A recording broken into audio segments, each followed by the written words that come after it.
Yo la team, j'espère que vous allez bien, que vous passez une excellente matinée. On se retrouve ce matin pour le concours Kick Tip. C'est déjà la 24e journée de Ligue 1 pour ceux et celles qui veulent s'inscrire sur le concours. Le lien est toujours en dessous dans la description. Sur la J23, c'est Berus qui termine en tête avec 25 points. Deuxième position pour Yude Barak, 24 points. Troisième position pour Forza Fredo, quatrième Madara et cinquième Kant NSPT avec 19 points. Ce qui nous donne au classement général toujours en tête Utrix avec quand même 304 points. Belle prestation de ce pronostiqueur. Deuxième place pour Ced 006. On peut remarquer que la première et deuxième place est extrêmement serrée. Troisième position un peu plus loin mais toujours bien placé Rude BZH. Quatrième Morito. Cinquième Andalnes.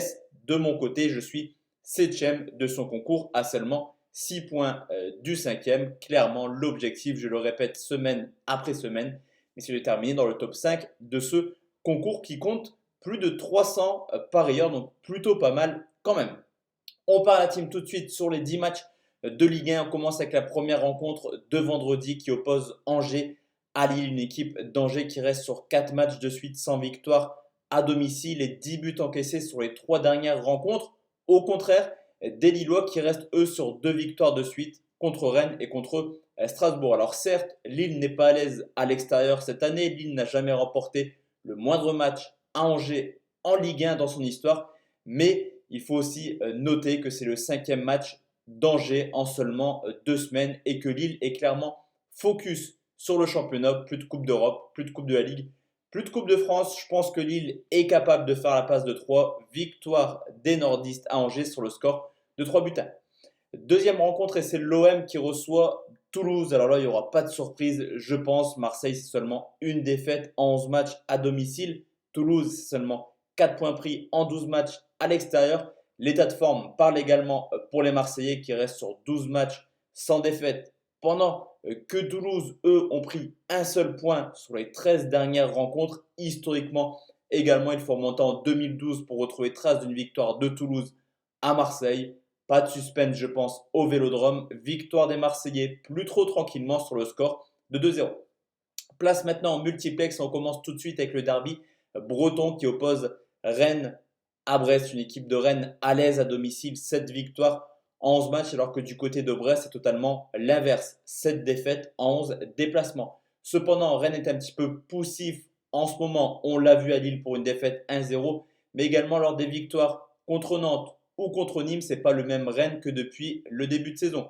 Brest est peu à l'aise à l'extérieur, je vous l'ai dit, mais c'est aussi une équipe capable par moment de faire des petits coups hors de leur base. 0-0 lors du match aller. Je vais partir sur un score identique, en tout cas le nul, un but partout entre Rennes et Brest.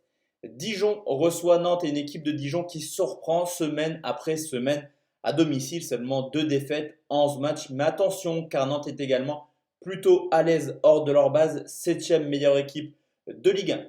Dijon reste certes sur 9 matchs sans défaite à domicile pendant que Nantes reste sur 3 défaites de suite. Statistiquement, on pourrait croire que Dijon est favori. Mais historiquement, c'est plutôt des rencontres assez serrées sur les 3 confrontations en Ligue 1.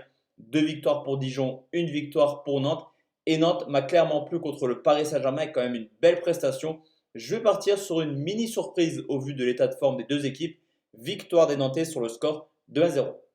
Direction la Côte d'Azur pour regarder ce que va faire Nice contre Nîmes. Des Niçois 8e du championnat, seulement 4 points des Lillois. Ça y est, le projet niçois commence à prendre forme. Au contraire des Nîmois qui sont dans le dur au vu de la saison, mais qui récemment restent tout de même sur 2 belles victoires à domicile. Cependant, 2 victoires un petit peu avantageuses dans le sens où Monaco avait terminé à 9 contre les Nîmois et contre Dijon, il y avait eu énormément de vent, ce qui avait permis à Donnarumma de marquer un but assez épique. Nice reste sur 7 matchs sans défaite. Historiquement, depuis la remontée de Nîmes, 3 confrontations, que ce soit à Nice ou à Nîmes, 3 victoires.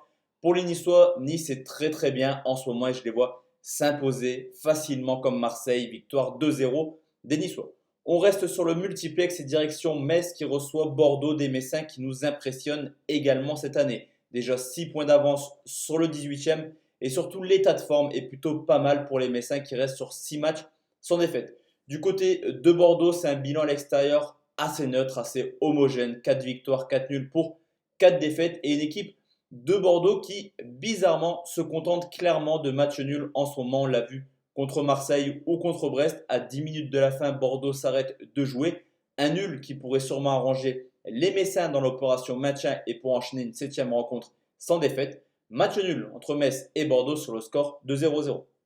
Dernière rencontre de ce multiplex et c'est Monaco qui se déplace à Amiens, des Amiénois qui chutent clairement en ce moment. 11 matchs sans victoire, qui sont 19e du classement. Alors que Monaco, ça y est, a renoué avec le succès après 3 défaites de suite. Victoire à domicile contre Angers sur le score de 1-0.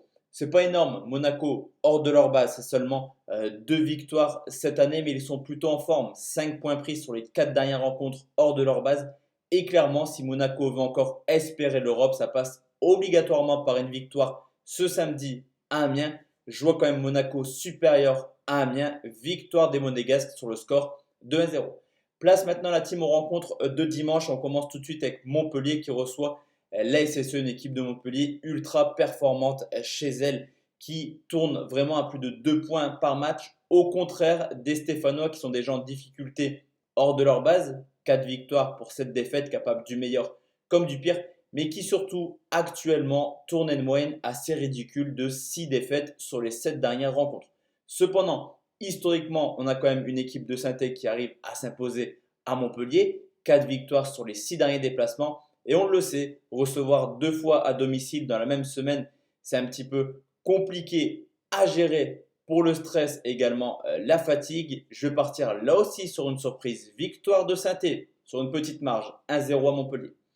Avant-dernière rencontre, la team, et c'est Strasbourg qui reçoit Reims s'imposer à la Méno. C'est extra compliqué, mais Reims, c'est l'une des équipes les plus performantes hors de leur base, capable cette année de s'imposer au Parc des Princes, au Vélodrome ou au Horizon Park. 3 matchs, 3 victoires chez les gros. Et Strasbourg, ça ressemble clairement à un gros à domicile, une équipe ultra compliquée à jouer. D'ailleurs, Reims revient plutôt bien. Une victoire à Angers, un match nul à domicile contre Nice. Je vois quand même Strasbourg un petit peu supérieur dans le sens où il reste sur 4 victoires sur les 6 derniers matchs à domicile. Mais Reims peut embêter n'importe qui cette année. Score de parité entre Strasbourg et Reims, un but partout. Alors, enfin, la team, dernier match, c'est le choc de cette 24e journée, le Paris Saint-Germain qui reçoit Lyon des Parisiens. Leader incontestable à domicile, ça tourne très bien, 9 victoires, 1 nul, une seule défaite. Et même si Lyon a la particularité d'avoir marqué plus de points à l'extérieur qu'à domicile, ça y est, Lyon est retombé dans ses travers. On l'a vu un petit peu à Nice pour une défaite, mais surtout cette semaine contre Amiens pour un score de parité 0-0. On le sait, Paris va commencer à préparer tranquillement la Ligue des Champions, mais c'est quand même un match de prestige pour les supporters, pour les clubs qui vont vouloir s'imposer. D'ailleurs, sur les 10 derniers matchs de Ligue 1, c'est quand même 8 victoires pour le PSG. Pour seulement 2 matchs nuls, Paris fera le boulot. Vu la qualité de Lyon en ce moment, ça peut être trop difficile, je pense, pour les Parisiens. Large victoire, 3-0, tarif habituel pour les Parisiens. Donc voici la team, mes 10 pronostics, mes 10 scores exacts pour cette 24e journée de Ligue 1. On se retrouve ce soir, ce vendredi, pour une nouvelle vidéo de pronostics sportifs. Portez-vous bien la team et à ce soir. Ciao, ciao.